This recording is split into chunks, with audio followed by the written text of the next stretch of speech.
পহেলা বৈশাখ বাঙালি জীবনে একটি গুরুত্বপূর্ণ মুহূর্ত। এই পহেলা বৈশাখের দিন আমি ছোটোবেলায় যখন গ্রামে ছিলাম তখন দেখেছি ভোরবেলায় কলা গাছ কেটে তারপর দোকানগুলো সাজানো হতো আম পাতা দিয়ে। বিশেষ করে হিন্দু যারা দোকানদার ছিল তারা এই কলার পাতা এবং কলা গাছ কেটে এবং আমের পাতা দিয়ে এই ঘরের সামনে দোকানের সামনে সাজাতো। আর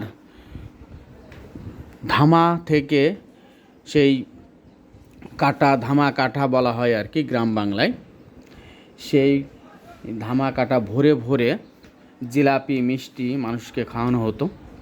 এবং ওই দিন এই যে ছিল অর্থাৎ যাদের পাওনাদাররা, এই পাওনাদাররা এসে মিষ্টিমুখ করতেন এবং আনন্দ করতেন।